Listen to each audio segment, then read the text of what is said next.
혹시 누군가를 대신해서 용서를 구해야 하는 아주 난처한 상황에 놓여본 적 있으세요? 뭐 친구나 동료 사이에 꼬일 대로 꼬인 갈등을 풀어야 한다거나 아니면 큰 실수를 저지른 팀원을 위해서 상사한테 선처를 부탁해야 할 때 말이죠. 어떤 말로 시작해야 할지, 어떻게 해야 상대방 마음을 안 다치게 하면서 내가 원하는 결과를 얻을 수 있을지 정말 막막하잖아요. 오늘 저희가 살펴볼 자료들이 바로 그런 상황을 다루고 있거든요. 아, 그런가요? 네, 어쩌면 그것보다 훨씬 더 극적인 상황이라고 할 수 있죠. 아주 짧고 또 지극히 개인적인 편지 한 통, 바로 빌레몬서에 대한 두 편의 해설 자료인데요. 이 편지는 한 사람의 인생이 걸린 문제를 해결하기 위한 진짜 정교하게 설계된 설득의 편지라고 할 수 있습니다. 네, 맞아요. 그래서 오늘 저희의 목표는 이 짧은 편지들에 숨겨진 한 편의 드라마를 따라가 보는 겁니다. 도망친 노예, 재산과 자존심의 상처를 입은 주인, 그리고 이 둘을 화해시키려는 한 사람에게 절박한 호소까지. 이 세 인물의 관계를 통해서 초기 기독교 공동체가 당시 로마 사회 질서라는 거대한 벽 앞에서 관계를 어떻게 재정의하려고 하려고 했는지 그 핵심을 한번 파헤쳐 보려고 합니다. 좋습니다. 자, 그럼 이 드라마의 주인공들부터 만나봐야겠죠? 네, 이 이야기의 모든 것은 정말 딱 세 명의 인물에서 시작돼요. 먼저 편지를 받는 사람, 빌레몬이 있습니다. 빌레몬이요? 네, 그는 골로세라는 도시에 사는 꽤 부유한 기독교인이었어요. 자기 집에 교인들이 모일 공간, 그러니까 가정교회를 열 정도로 신앙심도 깊고, 아, 그냥 보통 신자가 아니라 거의 뭐 지역교회의 후원자이자 리더격인 인물이군요. 맞습니다. 그만큼 자부심도 강했을 거고요. 그런데 지금 그는 아주 불쾌한 그런 상황에 처해 있습니다. 자신에게 금전적인 손해를 입히고 도망쳐버린 노예 때문에 마음이 상할 대로 상한 주인의 입장이니까요. 당시 로마법으로는 그게 엄청난 일이었을 텐데요. 그렇죠. 도망친 노예는 주인의 소유물을 훔친 거나 마찬가지라서 아주 가혹한 처벌을 받을 수도 있었죠. 그리고 그 도망친 노예가 바로 두 번째 인물, 오네시모군요. 이름의 뜻이 참 아이러니하게도 유익한 자라고 하더라고요. 맞아요. 이름은 유익한 자인데 정작 주인에게는 무익한 행동을 하고 도망친 셈이죠. 자료를 보면 아마도 절도 같은 재산상의 피해를 입히고 도망친 걸로 보여요. 뭐 당시 노예가 자유를 얻는 거의 유일한 방법이 돈을 모아서 자기 몸값을 치르는 거였는데 아마 그 과정에서 좀 잘못된 선택을 했을 수도 있고요. 그리고 이 두 사람 사이에 끼어든 중재자가 바로 편지를 쓴 사도 바울이네요. 그런데 바울의 상황도 그렇게 평탄치는 않았다고요. 네, 그게 이 드라마를 더 극적으로 만드는 부분입니다. 바울은 이 편지를 로마의 감옥 혹은 뭐 가택연금 상태에서 쓰고 있었어요. 아, 감옥에서요? 네, 기원 후 한 62년경으로 추정되는데요. 정말 기가 막힌 우연으로 주인에게서 도망친 노예 오네시모가 바로 그곳에서 바울을 만나게 된 겁니다. 그리고 바울을 통해서 기독교인이 되었고요. 잠깐만요. 지금 도망친 노예가 하필이면 당시 기독교 세계의 최고 지도자격인 바울을 그것도 감옥에서 만났다뇨? 이건 정말 영화 같은 설정 아닌가요? 그렇죠. 바로 그 지점에서 이 모든 이야기가 시작돼요. 오네시모는 바울 곁에서 정말 이름 그대로 아주 유익한 존재가 돼서 그를 헌신적으로 도왔어요. 아, 곁에 두고 싶은 그런 사람이었죠. 하지만 당시의 법과 사회적 관습에 따르면 오네시모는 빌레몬의 소유였습니다. 재산이었죠, 말 그대로. 네, 재산이었죠. 그래서 바울은 그를 주인에게 돌려보내야만 했습니다. 그냥 돌려보낼 수도 있었을 텐데 굳이 이런 편지를 쓴 이유가 있겠죠. 이게 단순한 신변 인도가 아니었다는 거잖아요. 맞습니다. 만약 그냥 돌려보냈다면 오네시모는 낙인이 찍히거나 아주 심한 처벌을 받았을지도 몰라요. 바울은 그걸 원치 않았어요. 그는 오네시모가 돌아가되 이 둘의 관계가 완전히 새롭게 이전과는 비교할 수 없는 차원으로 정립되기를 바랐던 거죠. 그래서 이 편지를 써서 오네시모 편에 들려보낸 겁니다. 알겠습니다. 상황 설정은 완벽하네요. 자, 그럼 이제 편지 자체를 한번 들여다보죠. 자료를 보니까 원문 기준으로 고작 335단어에 불과하다고 해요. A4 용지 반도 안 되는 이 짧은 글에 어떻게 한 사람의 마음을 움직일 만한 그런 강력한 힘이 담겨 있었을까요? 이 편지는 그야말로 설득의 기술이 집약된 마스터피스라고 할 수 있습니다. 마스터피스요? 네, 바울은 빌레몬이 거절할 명분을 하나씩 아주 세심하게 제거해 나갑니다. 첫 번째 전략은 권위가 아닌 사랑으로 호소하기예요. 사도인 바울이라면 빌레몬에게 충분히 명령할 수도 있었을 텐데요. 내가 사도로서 명하노니 오네시모를 용서하시오. 이렇게 할 수도 있었잖아요. 바로 그 점을 바울 자신도 언급해요. 내가 그리스도 안에서 너에게 마땅히 행할 것을 명령할 수도 있지만 이라고 일단 운을 떼죠. 먼저 깔아두는군요. 네, 하지만 곧바로 사랑으로서 간구한다고 자세를 확 낮춥니다. 심지어 자신을 나이가 많은 나 바울은 이제 또 예수 그리스도를 위하여 갇힌 자 되어 라고 소개하면서 약간 동정심을 유발하기까지 하죠. 와, 이건 정말 영리한 접근인데요. 상대방한테 내가 당신을 통제할 힘이 있지만 그 힘을 쓰지 않고 당신의 자발적인 선의에 기대겠다고 말하는 거잖아요. 듣는 사람 입장에서는 오히려 더 큰 책임감을 느끼게 될 것 같아요. 맞아요. 강압적인 명령보다 자발적인 순종을 이끌어내는 훨씬 세련된 방식이죠. 두 번째 전략은 여기서 한 걸음 더 나아가요.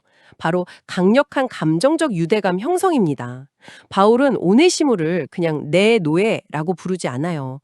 뭐라고 표현하냐면 갇힌 중에서 낳은 내 아들 오네시모라고 부릅니다. 내 아들이요? 이건 진짜 파격적인데요? 단순한 제자나 동역자를 넘어선 표현이잖아요. 여기서 그치지 않아요. 편지에서 가장 결정적인 표현이 나오는데 바로 오네시모를 내 심장, my own heart라고 부릅니다. 심장이요? 네, 빌레몬에게 보내는 메시지는 분명하죠. 지금 내가 너에게 돌려보내는 사람은 너의 말썽쟁이 노예가 아니라 내 심장과도 같은 존재, 즉 나 자신이나 다름없는 사람이다 라는 거예요. 와, 내 심장이라니 그 사람을 용서해달라는 말을 넘어서 그 사람을 나와 동일시해달라는 호소처럼 들리네요. 만약 빌레몬이 오네시모를 함부로 대한다면 그건 곧 바울의 심장을 함부로 대하는 것과 같은 강력한 암시를 주는군요. 정확합니다. 그리고 세 번째 전략은 아주 재치 있는 언어 유희를 사용하는 건데요.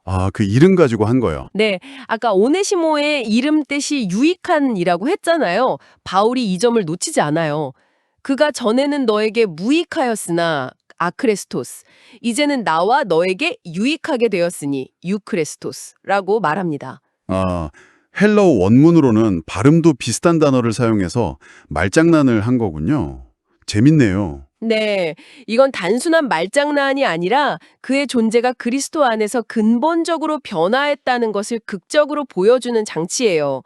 과거에 쓸모없던 오네시모는 죽었고 이제는 모두에게 매우 유익한 새로운 오네시모가 태어났다는 신학적인 선언이기도 하죠. 과거의 오네시모는 있고 완전히 새로운 사람이 된 오네시모를 봐달라는 메시지네요. 자, 그런데 빌레몬 입장에서는 감정적인 문제 외에 아주 현실적인 문제가 남아있잖아요. 바로 오네시모가 끼친 재산상의 손해죠. 바울은 그 마지막 걸림돌까지 제거합니다. 이게 네 번째 전략, 실질적인 책임 제시예요. 어떤 제안을 하죠? 정말 파격적인 제안을 하는데요. 만일 그가 너에게 불의를 하였거나 빚진 것이 있으면 그것을 내 앞으로 계산해라. 나 바울이 친필로 쓰노니 내가 갚겠다 라고 선언합니다. 잠깐만요. 바울이 직접 돈을 갚겠다고요? 본인도 지금 감옥에 갇혀서 다른 사람의 도움을 받아야 하는 처지인데 그게 현실적으로 가능한 제안이었을까요? 아니면 순전히 내가 이 정도로 진심이다. 이걸 보여주기 위한 수사적인 표현이었을까요? 아주 좋은 질문이에요. 학자들 사이에서도 의견이 분분하죠. 현실적으로 바울이 큰 돈을 갚을 능력은 없었을 거예요. 하지만 이 말의 무게는 실제 변제 능력에 있지 않아요. 빌레몬이 겪었을 금전적 손실과 감정적 모욕감 전체를 자신이 법적으로 완전히 책임지겠다는 공적인 선언인 셈이죠. 빌레몬이 돈 문제로 이 요청을 거절할 명분을 원천 차단해버리는 겁니다. 정리해보니 정말 대단하네요. 권위를 내려놓는 겸손한 접근으로 시작해서 내 심장이라는 강력한 감정적 유대감을 형성하고 언어 유희로 그의 변화를 증명한 뒤에 마지막으로 모든 현실적인 책임까지 자신이 지겠다니 이건 빌레몬이 거절할 수 있는 모든 심리적, 실질적 장벽을 하나씩 무너뜨리는 완벽한 설득 패키지네요. 맞습니다. 바울은 빌레몬에게 선택을 강요하는 게 아니라 빌레몬 스스로가 가장 선하고 위대한 선택을 하도록 모든 길을 닦아주고 있는 셈이죠. 그런데 이 모든 감동적인 설득에도 불구하고 현대인의 관점에서 이 편지를 읽다 보면 가장 불편하고 민감한 질문에 부딪히게 됩니다. 네. 바로 노예제라는 거대한 문제인데요. 이 편지는 결국 노예제를 옹호하는 걸까요? 아니면 반대하는 걸까요? 왜 바울은 노예제는 악이다, 당장 오네시모를 해방시켜라 이렇게 말하지 않았을까요? 그 지점이 바로 이 편지를 둘러싼 2000년간의 논쟁의 핵심입니다. 자료들이 분명히 지적하듯이 이 편지는 노예 제도 자체를 폐지하라고 직접적으로 요구하거나 로마의 사회 구조를 비판하지는 않아요. 그렇죠. 그래서 역사적으로 어떤 사람들은 이 편지를 노예 제도를 암묵적으로 인정한 것이라며 비판하기도 했고 심지어 노예제를 옹호하는 근거로 사용하기도 했습니다. 네, 노예제를 없애라는 말이 없으니까요. 그렇다면 이 짧은 편지가 오늘날까지도 혁신적이라고 평가받는 이유는 대체 무엇인가요? 여기서 우리가 주목해야 할 지점은 바울의 변화 전략이에요. 그는 기존의 사회 구조를 외부에서 폭력적으로 파괴하는 대신에 그 구조 내부의 관계를 근본적으로 변화시키는 방식을 택합니다. 내부에서부터요? 네, 그는 빌레몬에게 오네시모를 다시 받아들이라고 말하면서 이 편지에서 가장 혁명적인 한 문장을 덧붙입니다. 바로 이후로는 종과 같이 대하지 말고 종 이상으로 곧 사랑받는 형제로 맞으라 라는 구전이죠. 종 이상으로 사랑받는 형제. 이 말이 그렇게나 혁명적인 표현이었나요, 당시에? 1세기 로마 사회의 관점에서 보면 상상조차 할 수 없는 요구였습니다.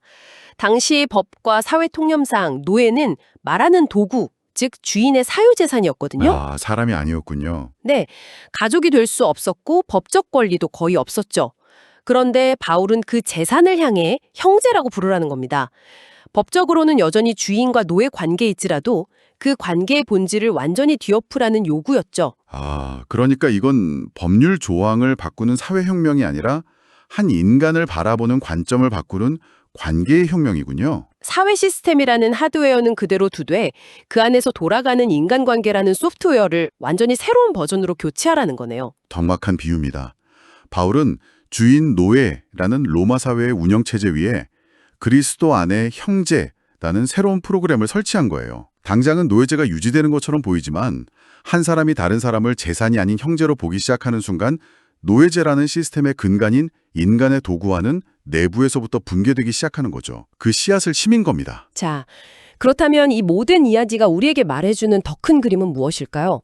한 개인의 지극히 사적인 편지가 어떻게 신약 성경에 포함될 만큼 중요한 문서가 되었을까요? 이 편지가 추상적인 교리가 아니라 초기 기독교 공동체의 생생한 현실을 보여주는 현장 스케치와도 같기 때문이에요. 현장 스케치요. 네, 당시 교회는 오늘날처럼 독립된 거대한 건물이 아니었습니다.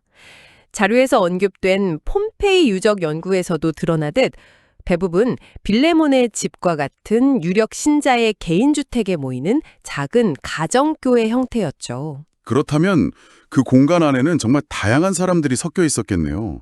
집주인인 빌레몬 같은 부유한 시민도 있었을 거고 오네시모 같은 노예들, 자유인, 여성, 남성, 로마 사회의 모든 계층이 한자리에 모여 있었겠군요. 바로 그 점이 중요해요.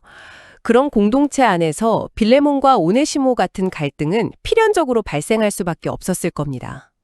빌레몬서는 바로 그런 공동체 내부의 심각한 갈등을 어떻게 세상의 방식이 아닌 기독교적인 방식으로 해결하는지에 대한 구체적인 모델을 제시한 첫 사례 중 하나였던 거죠. 아, 이제야 그림이 받쳐지네요. 이건 단순히 빌레몬과 오네시모 두 사람만의 문제가 아니었군요. 빌레몬의 집에 모이던 모든 교인들이 이 상황을 지켜보고 있었을 거예요. 도망쳤던 노예 오네시모가 돌아왔을 때 리더인 빌레몬이 그를 어떻게 대하는지는 그 공동체가 앞으로 세상의 가치를 따를 것인지 아니면 모두가 형제라는 새로운 가치를 따를 것인지를 결정하는 공적인 선언이 되는 셈이었네요. 맞습니다. 그래서 이 편지는 개인적인 서신인 동시에 빌레몬의 가정교회 전체에 보내는 공적인 메시지이기도 했어요. 용서와 사랑, 화해라는 새로운 원리가 어떻게 로마 제국의 철저한 신분 질서를 초월할 수 있는지 보여주는 살아있는 증거가 될 수 있었던 거죠. 한 개인의 집에서 일어난 작은 사건이 사실은 기독교가 세상을 어떻게 변화시켜 나갈 것인가에 대한 거대한 비전을 품고 있었던 겁니다. 정리해보면 빌레몬서는 단순히 도망친 노예의 용서를 구하는 편지를 넘어서 재산을 형제로, 사회적 약자를 심장으로 여기라는 당시로서는 상상할 수 없는 관계의 전환을 요구하는 매우 급진적인 문서였습니다. 심지어 바울은 편지 말미에 빌레몬의 선한 선택을 기정사실화하면서 아주 의미심장한 말을 덧붙여요. 나는 네가 순종할 것을 확신하며 또한 네가 내가 말한 것보다 더 행할 줄 아노라고요. 내가 말한 것보다 더 행할 줄 안다. 이건 정말 엄청난 신뢰이면서 동시에 엄청난 압박인데요. 그렇죠. 많은 학자들은 이 말이 단순히 오네시모를 형제로 받아들이는 것을 넘어 그의 법적인 신분을 완전히 해방시켜주는 것까지를 염두에 둔 아주 부드러우면서도 강력한 암시라고 해석해요. 아, 나는 당신이 옳은 일을 할 것을 믿는다는 거절하기 힘든 믿음의 압박인 셈이죠. 하지만 이 편지는 바로 여기서 끝납니다. 우리는 빌레몬이 결국 어떤 결정을 내렸는지 알지 못해요. 그의 답장은 역사 속에 사라졌습니다. 그래서 이 이야기는 2000년이 지난 오늘 이 자료를 들여다보는 우리 각자에게 하나의 질문으로 남게 되죠. 맞습니다. 이 편지는 결말이 없는 드라마와 같아요. 그 결말은 읽는 사람이 직접 써야 하는 거죠. 만약 당신이 빌레몬의 입장에 서 있다고 상상해 보세요. 재산상의 손해를 입었고 자존심은 구겨질 대로 구겨졌습니다. 그런데 당신이 가장 존경하는 멘토가 편지를 보내왔습니다. 도망쳤던 바로 그 노예의 손에 들려서요. 당신의 눈앞에는 돌아온 오네시모가 서 있고 손에는 바울의 편지가 들려 있습니다. 당신의 모든 공동체가 당신의 결정을 주목하고 있습니다. 과연 당신은 어떤 선택을 하시겠습니까? 그리고 그 선택은 오늘날 우리의 신념이 사회적 통념이나 개인의 이익과 정면으로 충돌할 때 우리가 어떤 사람이 되어야 하는지에 대해 무엇을 말해주고 있을까요?